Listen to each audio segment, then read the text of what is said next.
जय श्री गणेश दोस्तों। हमारी आज की कहानी का नाम है करतूत।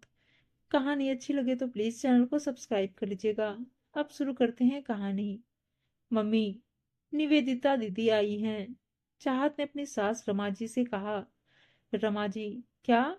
निवेदिता, वह लोग आ गए मनाली घूमकर। चलो पूछती हूँ। यह कहते हुए रमा जी दौड़ती हुई अपने कमरे से बाहर आई। फिर कहा, अरे निवेदिता, तुम लोग कब आए मनाली से? निवेदिता, कल ही आई मम्मी। और देखो आपके लिए क्या क्या लाई हूँ। वह क्या है ना, ऋषि कहीं भी जाए सबसे पहले उसे आपका ही ख्याल आता है। आपके लिए यह शॉल और यह स्वेटर लेकर आए हैं। वह तो खुद ही आते, पर उनके ऑफिस का काम तो आपको पता ही है ना। रमा जी, अरे वाह, कितनी अच्छी शॉल और स्वेटर है।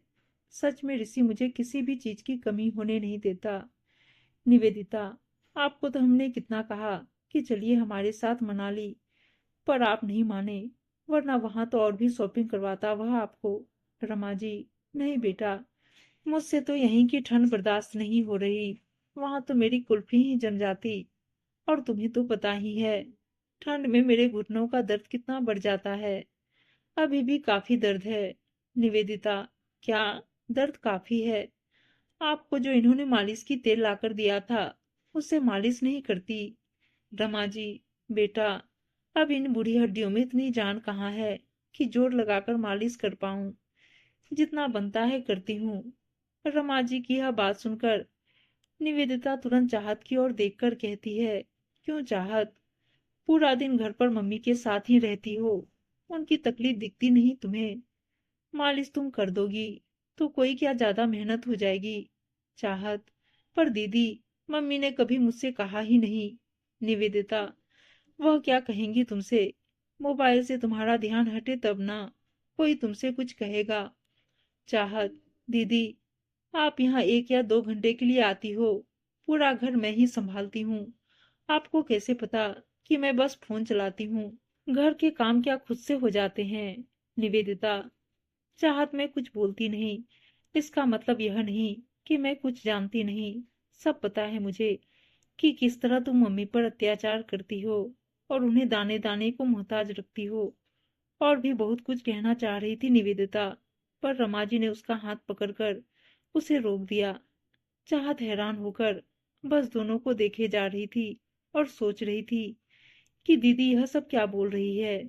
मैंने मम्मी को खाना नहीं दिया, मम्मी यह सब कहती है मेरे बारे में, और मुझसे दीदी और जेठ जी की बुराइयां करती रहती है।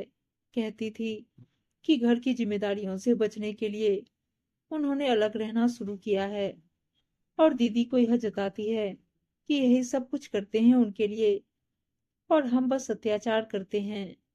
चाहत ने आगे कुछ नहीं बोला, पर वह इस बात को भूली नहीं। वह इसका सही वक्त पर हिसाब करेगी, यही सोचकर वहां से चली गई। अगले दिन रमा जी चाहत को आवाज लगा रही थी। तभी उसका पति रौनक आकर कहता है, मम्मी, चाहत को अचानक अपने मायके जाना पड़ा। उसकी मम्मी की तबीयत काफी खराब है। आप सो रही थी, इसलिए आपको जगाया नहीं। आप जल्दी से अपना सामान पैक कर लीजिए। ऑफिस जाते वक्त मैं आपको भैया के घर ड्रॉप कर दूंगा। रमा जी, ऋषि के घर? पर क्यों? रौनक, मम्मी, मेरे ऑफिस से आने का कोई समय नहीं होता, और चाहत की मम्मी की तबीयत पता नहीं कब तक ठीक हो, और उसे आने में कितना वक्त लगे। ऐसे में आप अकेली यहाँ कैसे रहेंगी? मैंने भैया भाभी से बात कर ली है, आप चलिए। इसके बाद रमा जी चली जाती हैं निवेदिता और ऋषि के पास रहने।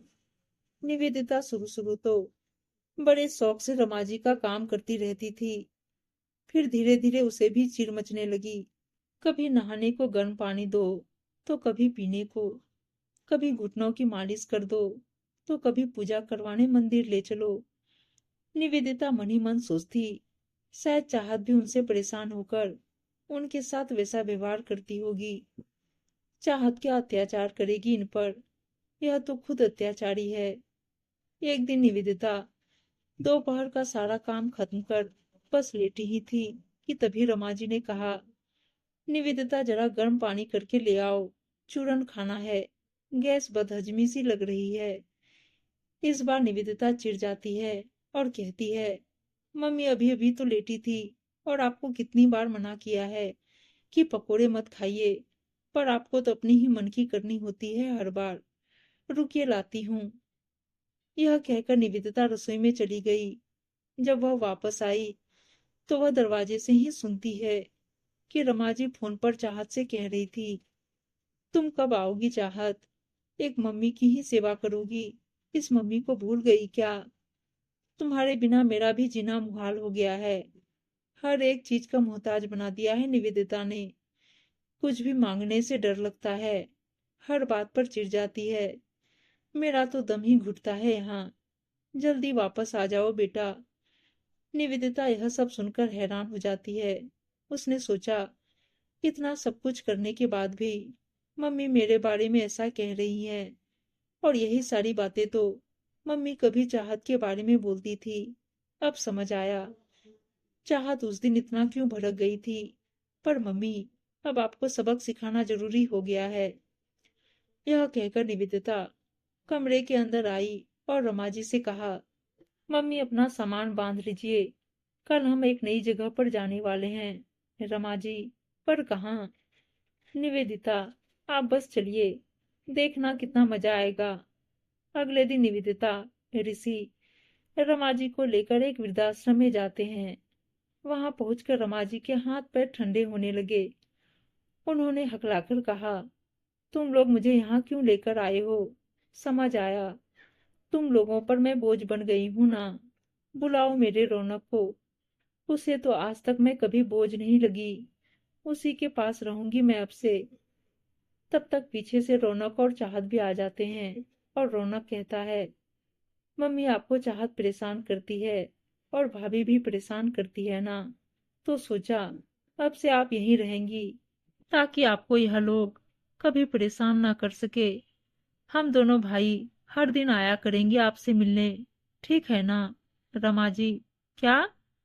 लानत है ऐसी औलाद पर जो अपनी बूढ़ी माँ को यूं लावारिस की तरह वृद्धाश्रम में छोड़ रहे हैं।